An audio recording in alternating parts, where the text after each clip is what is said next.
하나님 말씀은 사도행전 25장 13절에서 27절까지의 말씀입니다.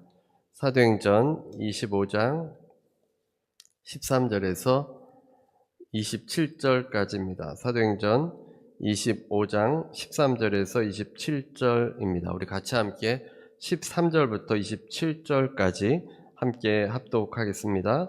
수일 후에 아그리빠 왕과 버니게가 베스도에게 문안하러 가이사랴에 와서 여러 날을 있더니 베스도가 바울의 일로 왕에게 고하여 이르되 벨릭스가 한 사람을 구류하여 두었는데 내가 예루살렘에 있을 때에 유대인의 대제사장들과 장로들이 그를 고소하여 정죄하기를 청하기에 내가 대답하되 무릇 피고가 원고들 앞에서 고소사건에 대하여 변명할 기회가 있기 전에 내주는 것은 로마 사람의 법이 아니라 하였노라.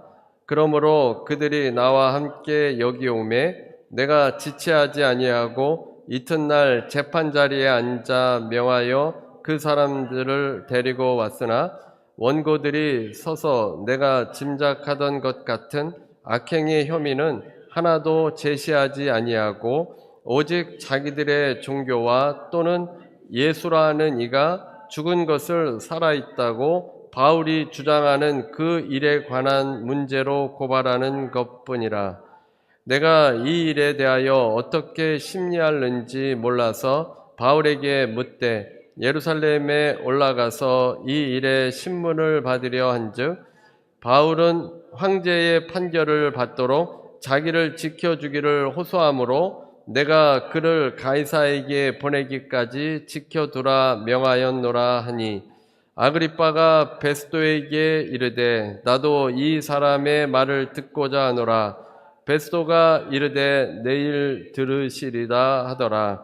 이튿날 아그리빠와 버니게가 크게 위험을 갖추고 와서 천부장들과 시중의 높은 사람들과 함께 접견 장소에 들어오고 베스도의 명으로 바울을 데려오니 베스도가 말하되 아그리빠 왕과 여기 같이 있는 여러분이여 당신들이 보는 이 사람은 유대의 모든 무리가 크게 외치되 살려두지 못할 사람이라고 하여 예루살렘에서와 여기서도 내게 청원하였으나 내가 살피건대 죽을 죄를 범한 일이 없더이다.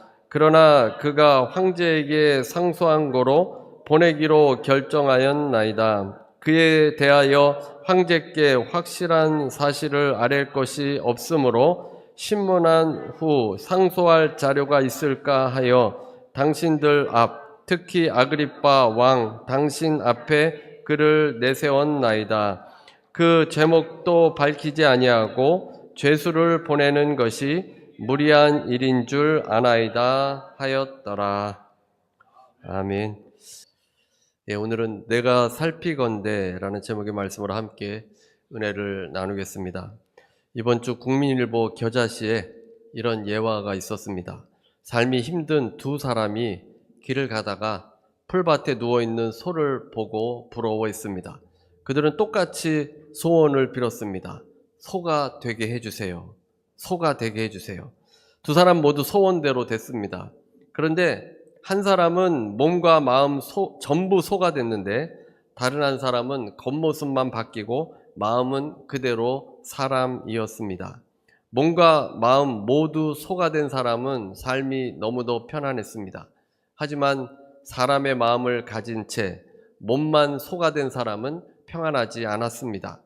그는 사람의 마음을 가졌기 때문에 삶의 의미와 목적을 생각했고 자신이 이렇게 맨날 누워만 있어도 되는지 고민했다고 합니다. 이제 2024년도가 한 달 조금 더 남게 되었는데 혹시 소가 되고 싶은 분은 없으시겠죠? 너무 힘들면 차라리 내가 소가 됐으면 좋겠다. 이런 분들도 계실 것 같습니다. 한가하게 풀을 뜯고 있는 소는 세상 편해 보입니다. 하지만 소는 고통은 없지만 삶의 의미와 목적도 없습니다. 시간이 지나면 도살장으로 끌려갈 뿐입니다. 고난이 있어도 의미와 목적이 있다면 고난 중에도 감사하고 고난 중에도 찬송하고 고난 중에도 주님의 일을 행할 수 있습니다. 진정한 행복은 편안함에 있지 않습니다. 인생의 참된 의미를 깨달아가는 것이 기쁨이고 감사의 조건입니다. 바울은 3차 전도여행을 마무리하면서 예루살렘으로 왔습니다. 예루살렘 교회 헌금을 전달하기 위함인데 오랜만에 함께 하던 사역했던 동역자들도 만났습니다. 하지만 아시아에서 온 몇몇 유대인들은 바울을 알아보고 사람들을 선동해서 바울을 사로잡았습니다. 사도행전 21장부터 나오는 내용인데 바울이 율법을 비방하고 성전을 더럽혔다는 것입니다. 온 성이 소동하였고 바울을 끌고 가서는 죽이려 했습니다. 이 사태를 천부장이 보게 되어서 바울을 구해냈습니다. 그때부터 이제 바울은 옥에 갇히게 되었습니다. 바울은 예루살렘의 유대인들에게 복음을 증언했는데 군중들은 이방인이라는 단어가 나오자마자 화가 나서 소리를 지르면서 이 세상에 없애버리자, 살려둘 자가 아니라고 했습니다. 바울은 그 후에 산헤드린 공회에 가서도 변론을 했습니다. 그러나 이 산헤드린 공회에서 부활로 인해서 분쟁이 생겨서 바울은 다시 영내로 들어갔습니다. 그 후에 유대인들은 바울을 죽이기까지 먹지도 마시지도 않겠다고 하는 40여 명의 동맹한 자들이 있었습니다. 바울을 유인해서 매복해서 죽이려고 하는 것입니다. 바울의 생질이 알려주어서 천부장은 바울을 보병 200명, 기병 70명, 창병 200명을 준비시켰습니다. 그들이 바울을 호위해서 바울을 가이사랴에 보냅니다. 천부장은 가이사랴의 총독 벨릭스에게 편지를 보냈는데 바울이 잡히게 된 이유가 율법 문제에 관한 것뿐이고 한 가지도 죽이거나 결박할 사유가 없음을 발견했다고 했습니다. 총독 벨릭스는 바울을 구류해 두었습니다. 대제사장과 장로와 변호사 더둘러가 와서는 바울을 고발했습니다. 하지만 바울은 조목조목 다 반박했습니다. 벨릭스는 재판을 연기했습니다. 바울에게 복음을 듣기도 했지만 사실 벨릭스의 속마음은 바울을 자주 불러서 바울에게 돈을 받고자 하기 위함이었습니다. 결국 2년 동안 바울을 구류해 두었습니다. 이제 벨릭스가 총독직에서 이제 사임하게 됐고 베스도가 새로 부임하게 되었습니다. 유력한 자들이 예루살렘에 내려와서 바울을 고발했습니다. 바울이 이것에 대해서 반박했고 바울이 죄를 짓지 않았다고 했습니다. 베스도는 예루살렘에 가서 재판받겠느냐고 바울에게 물었습니다. 재판이 가이사랴가 아니라 예루살렘으로 옮겨지게 된다면 산헤드린의 재판이 다시 열리게 될 것입니다.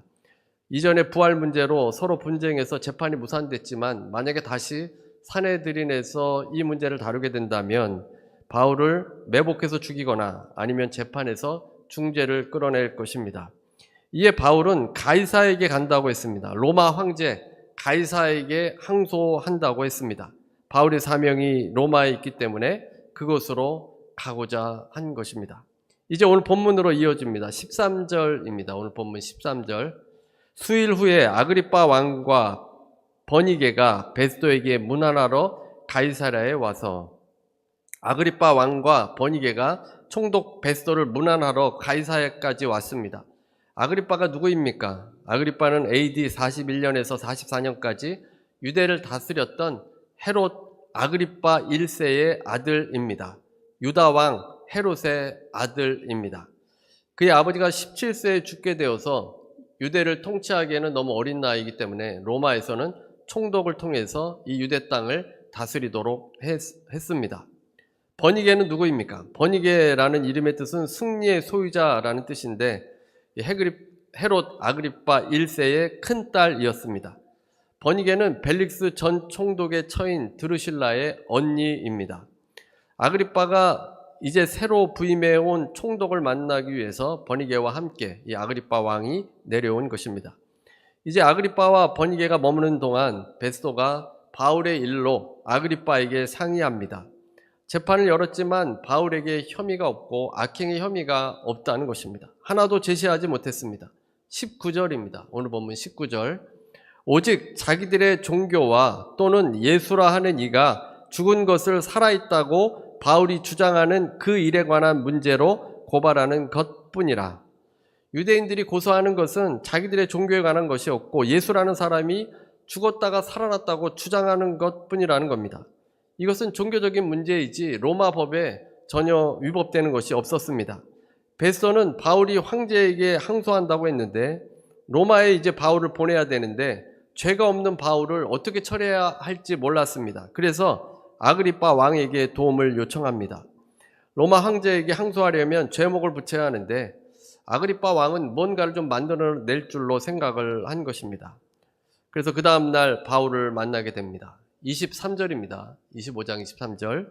이튿날 아그리빠와 버니게가 크게 위험을 갖추고 와서 천부장들과 시중의 높은 사람들과 함께 접견 장소에 들어오고 베스도의 명으로 바울을 데려오니, 아그리빠 왕과 버니게가 크게 위험을 갖추었다고 했습니다.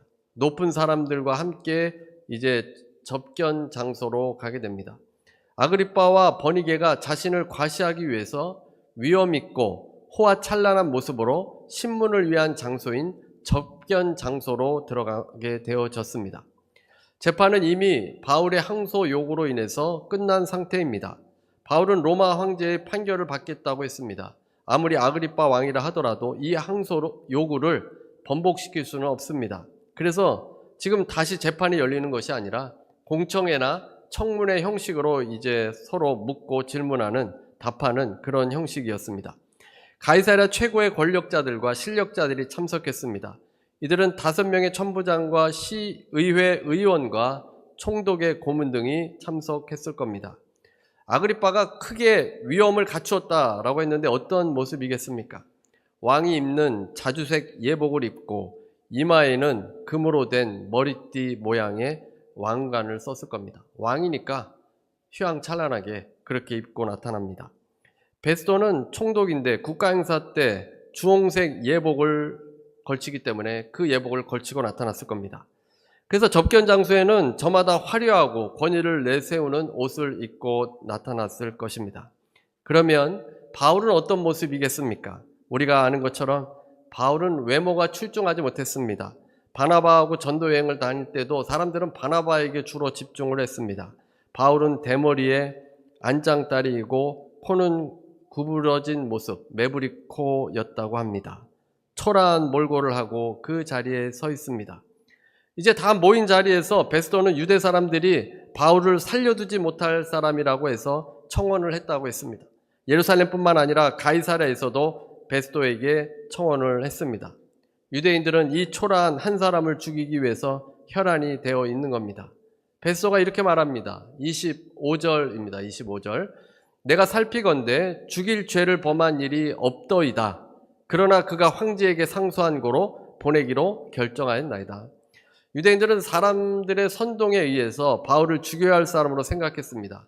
베스도는 부임한 지 얼마 되지 않아서 양쪽의 의견을 다 들어보았습니다. 그리고는 이제 베스도가 자신의 생각을 밝히는 겁니다.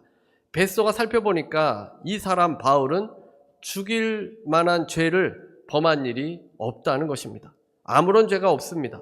사형을 시킬 만한 죄를 바울에게서 찾아볼 수 없는 것입니다. 베스도는 죄도 없는데 바울을 로마에 보내야 하는지에 대해서 묻고 있습니다. 상소할 자료가 있는지를 묻고 있는 것입니다. 27절입니다. 27절. 그 제목도 밝히지 아니하고 죄수를 보내는 것이 무리한 일인 줄 아나이다 하였더라. 특정한 죄도 없이 바울을 로마로 보내는 것은 무리라는 것입니다. 사실 바울을 풀어줘야 합니다. 천부장과 총독들은 유대 지도자들의 눈치를 보고 여론을 생각해서 바울을 구류시켜 놓았습니다. 하지만 이 모든 과정이 사실은 하나님의 섭리입니다. 하나님의 역사심입니다. 바울의 사명은 로마로 가서 복음을 전하는 것이었습니다. 바울을 풀어주게 되었다면 바울은 로마 군대의 호의를 받지 못하기 때문에 아마도 죽게 되었을 겁니다. 바울이 구류되어 있으면서도 바울은 총독들과 천부장, 백부장에게 복음을 전하고 군인들과 또 유대 왕가에게까지 복음을 전하게 됩니다. 바울은 어디에 있든지 복음을 증언하고 있습니다. 이 바울은 이방인의 눈에 어떻게 비추게 되겠습니까? 이교도인 총독 베스도는 이 초라한 몰골의 전도자를 어떻게 바라보고 있습니까? 그는 죄가 없는 자이었습니다. 총독에게 보낼 때, 황제에게 보낼 때 죄가 무엇인지 알지 못해서 아그리빠에게 묻고 있습니다. 바울은 아무런 죄가 없는 것입니다. 이교도의 눈에 볼 때도 바울은 정직하고 죄가 없다고 판단이 된 것입니다. 그렇다면 바울은 자신에 대해서 어떻게 생각하겠습니까? 자기 자신에 대해서 너무 억울하지 않겠습니까? 아무 죄도 없으면서 로마법을 법을 위법하지도 않았고 또 유대법도 위법하지 않았습니다. 무지한 자들에게 진리 대신 예수님을 알려주려는 것뿐입니다. 사실 이 사도행전을 읽고 있던 그 당시의 사람들은 놀라게 되었을 겁니다. 화려한 왕가의 아그리빠가 왕이 바울을 만나고 또 버니게가 또 바울을 만나게 됩니다. 이 버니게는 삶이 복잡한 여인입니다. 지금 시대라면 연일 뉴스와 소셜 네트워크에 등장할 것입니다. 버니게는 아그리빠 누이였지만 같이 살았기 때문에 자주 구설수에 올랐고 또 다른 헤롯의 삼촌인 칼리스의 헤롯과 결혼했는데 그가 죽자 아그리빠와 가정을 꾸렸습니다. 폴레모라는 길리기아 왕과 결혼하기도 했는데 다시 아그리빠에게 돌아왔습니다. 소문이 무성해지자 버니게는 AD 70년에 예루살렘을 정복했던 티투스 장군의 정부가 되었습니다. 마치 영화배우 마릴린 먼로와 같습니다. 대통령과 연문을 뿌렸던. 그래서 그런 여인이 복음을 전하는 전도자를 만나는 것입니다. 너무 대조가 되지 않습니까? 과연 그들의 눈에 바울이 어떻게 보이겠습니까? 감사절을 맞이해서 누가 더 감사하는 삶을 살았을 것 같습니까? 세상적인 눈으로 보면 바울은 감사할 것이 하나도 없어 보입니다. 감사할 조건이 있었겠습니까? 바울은 이 당시 굉장히 나이가 많은 때입니다. 그리고 하나님이 고쳐주지 않으셔서 이 고질적인 병을 하나 가지고 있습니다. 감옥에서 노년에 제대로 먹지도 못하고 차가운 바닥에 있습니다. 아그리빠 왕과 버니게, 베스도는 감사할 조건이 많아 보입니다. 이런 생각을 해보았습니다. 바울과 욥이 만나면 어땠을까? 바울과 욥 둘 다 고난 중에 있는 사람 아닙니까? 욥은 고난 중에 하나님께 대들었습니다. 욥은 친구들에게 위로를 받지 못해서 하나님께 응답을 구했습니다. 하나님께 기도했지만 하나님이 응답하지 않으셨습니다. 그런데 욥기 24장에서 고통당하는 자들을 길게 나열합니다. 악인이 경계선까지 옮겨서 남의 가축을 빼앗아 가버렸습니다. 고아의 나귀를 강제로 끌어가 버렸습니다. 고아가 무슨 힘이 있습니까? 그냥 빼앗긴 것입니다. 과부가 빚을 갚을 때까지 소를 끌어버린 사람도 있었습니다. 소가 없으면 과부는 어떻게 먹고 살아갑니까? 가난한 사람의 권리를 빼앗아 버리고 흙에 묻혀 사는 가련한 사람들이 학대를 견디다 못해서 도망가서 숨기도 합니다. 가난한 사람들은 일거리를 찾고 먹이를 얻으려 하지만 찾을 수가 없습니다. 가을 거지가 끝난 남의 밭에서 이삭이나 줍습니다. 악한 자는 부자여서 포도밭도 크고 많은 열매를 거두는데 가난한 자들은 남은 것이나 긁어 모읍니다. 잠자리에서도 덮을 것이 없고 추위를 막아줄 이불 조각 하나 없습니다. 산에서 쏟아지는 소낙비에 젖어도 집이 없어서 피할 곳이라고는 바위 밑밖에 없습니다. 아버지 없는 아이들을 노예로 빼앗아 가버립니다.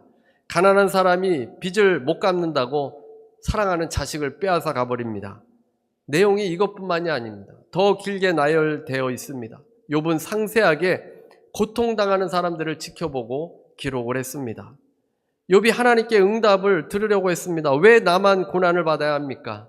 Why me? 왜 나입니까? 의롭게 살아온 내가 왜 고통을 받아야 하냐고 억울해했습니다. 그런데 하나님은 침묵하셨습니다. 그 침묵 속에서 욥은 발버둥 쳤습니다. 친구들은 욥을 마음을 후벼파고 더 공격을 했습니다. 욥은 이제 이 세상에서 수없이 고통당하는 자들이 있음을 그 과정 가운데 발견하게 된 것입니다. 한두 사람이 아니었습니다. 이유 없이 까닭 없이 고통을 당하는 수많은 사람들이 그 주위에는 많이 존재하고 있었던 겁니다. 전부 그들의 죄 때문입니까? 사회적 구조적인 악이 있었습니다. 욥은 자신만 고통당한다고 생각했는데 실제로는 수많은 사람들이 어려움을 당하고 있었던 겁니다. 욥은 긴 시간 동안 기도하며 묵상하며 수많은 생각을 했습니다. 친구들과 대화를 하며 생각했습니다. 그러면서 고난당하는 이웃을 보게 된 것입니다. 욥은 경건하게 살던 사람입니다. 그의 자식들까지도 죄를 짓지 않게 하려고 번제를 드리며 항상 정결하도록 했습니다. 하지만 고통당하는 사람들의 마음을 이해하지는 못했습니다.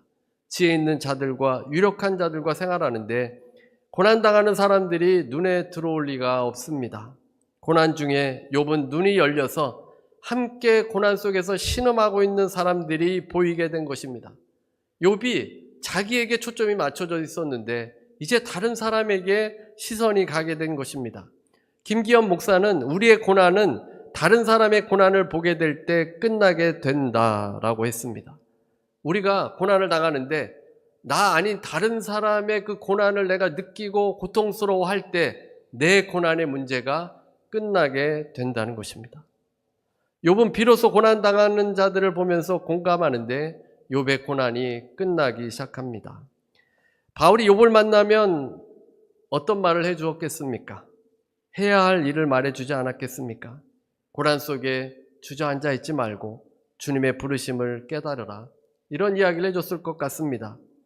베스도의 눈에 비춰진 바울은 이해할 수 없는 사람입니다. 부활한 한 사람 예수 그리스도를 증언합니다. 바울은 몰골이 초라합니다. 그가 죄가 없는데도 지금 구류되어 있는데 원통해하지도 않고 분노하지도 않습니다. 무엇이 그를 이끄는지 그는 평온합니다. 이유 없이, 까닭 없이, 죄 없이 십자가에 달리신 예수 그리스도를 따라가기 때문입니다. 바울도 젊었을 때 유대교에 촉망받는 사람이었지 않았습니까? 그가 그대로 나아갔다면 아그리빠 왕과 버니게와 그런 상류층의 사람들과 어울릴 수 있었습니다. 그러나 죄 없이 바울은 구류가 되었고 하나님의 방식으로 그는 로마로 가게 될 것입니다.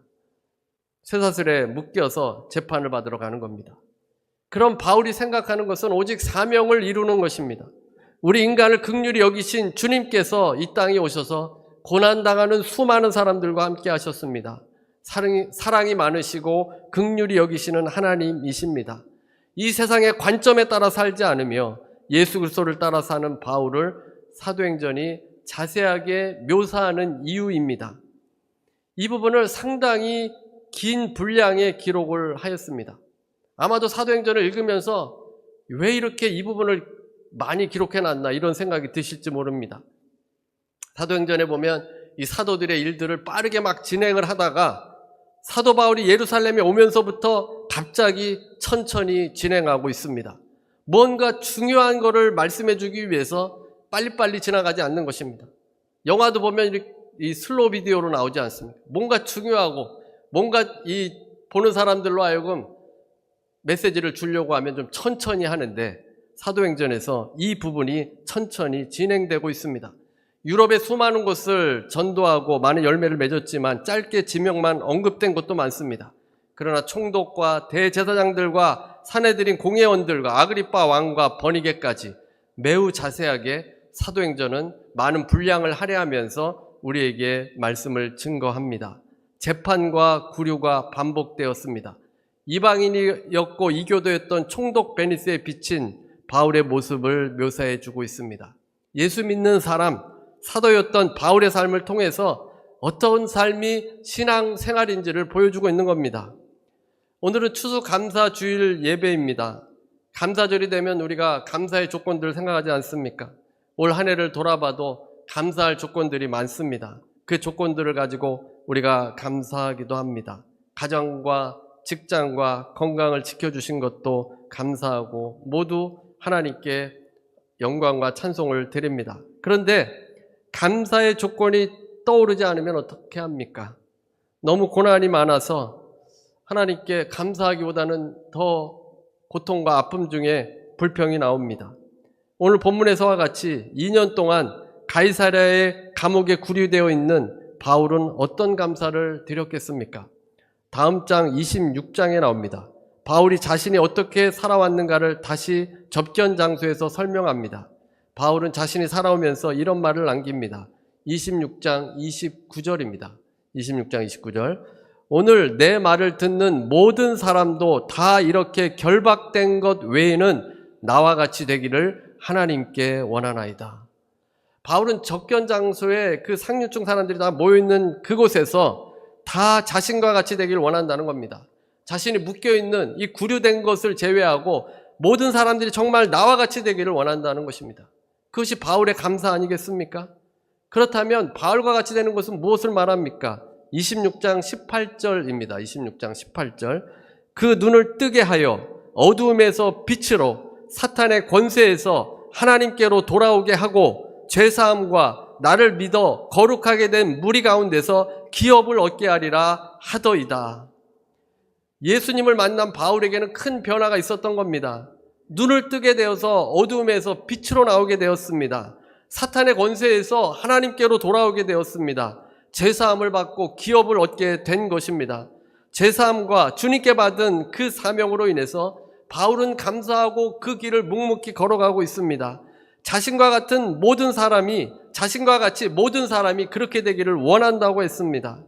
그 자리에는 화려한 사람들 많이 모여있지 않았습니까? 아그리빠 왕, 베니게, 총독 베스도, 천부장들과 유력한 자들이 모여있는 그곳에서 바울은 너희들도 나와 같이 되기를 원한다라고 한 것입니다.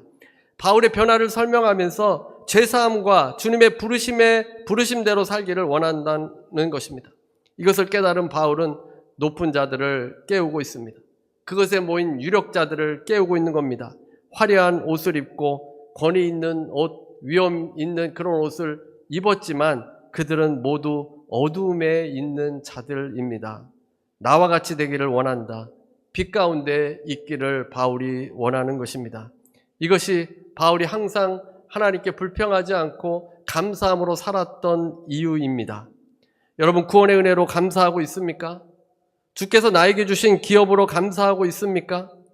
욥이 잘한 것은 하나님을 떠나지 않은 것입니다. 하나님을 붙들고 씨름했습니다.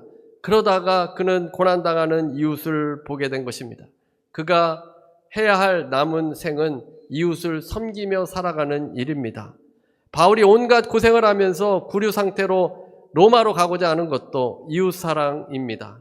어둠에 있는 사람들에게 복음을 전하기 위함입니다. 그 복음이 있기 때문에 바울은 데살로니가전서 5장 16절에서 18절에 이렇게 말합니다. 항상 기뻐하라. 쉬지 말고 기도하라. 범사에 감사하라. 이것이 그리스도 예수 안에서 너희를 향하신 하나님의 뜻이니라. 구원의 은혜를 받은 우리가 항상 기뻐해야 하는 이유입니다. 오늘 감사절에 구원을 주신 하나님께 감사하고 기업을 주신 하나님께 감사하시기 바랍니다. 날 구원하신 주 감사, 구원의 은혜가 우리 인생에서 가장 큰 감사의 조건입니다. 여러분이 항상 감사하셔서 이 교도의 눈에도 저 사람은 감사하는 사람이다, 이렇게 인식이 되어지는 그러한 삶으로 나아가게 되시기를 주님의 이름으로 축원합니다. 우리 찬송가 315장 찬송 부르시고 기도하는 시간 갖도록 하겠습니다. 은혜로우신 하나님 감사합니다. 하나님, 오늘 말씀을 통해서 아버지, 세상 사람들에게 우리가 어떻게 비춰지는지 아버지 생각하게 해 주옵시고, 주님께서 우리를 어두움에서 빛으로 사탄의 권세에서 하나님께 돌아오게 해주시는 그 놀라운 은혜를 주셨습니다. 아버지, 감사하는 삶이 되게 도와주시고, 아버지, 세상 사람들에게도 우리가 감사하는 그 인생으로 사도 바울과 같은 삶으로 나아갈 수 있도록 주님 도와주시옵소서. 아버지, 고난 중에 있는 지체들이 있습니까? 하나님, 그 마음을 붙잡아 주시고, 아버지, 주님을 믿는 신앙으로 아버지 견고한 믿음으로 나아가게 해주셔서 고난의 터널도 잘 지나갈 수 있게 하여 주시고, 아버지께서 욥을 회복시켜 주신 것처럼 또 회복시켜 주실 줄로 믿사오니 하나님의 은혜가 충만해지도록 주님 도와주시고 이끌어 주옵소서. 아버지 하나님, 주의 놀라우신 그 사랑과 그 은혜를 한 해 동안 부어주셨습니다. 또한 이것을 깨닫게 해주셔서 작은 것 하나라도 하나님께 감사하며 살 수 있도록 주님 도와주옵소서. 지금은 우리 주 예수 그리스도의 무한하신 은혜와 아버지 하나님의 극진하신 사랑과 보혜사 성령님의 내주 교통하심이 오늘 함께 예배드리는 모든 성도들 위에, 개인, 가정, 일터 위에, 세상에서도 그리스도인으로 비춰지며 구원과 기업 주심을 감사하는 모든 성도들 위에 지금부터 영원토록 함께 있을지어다.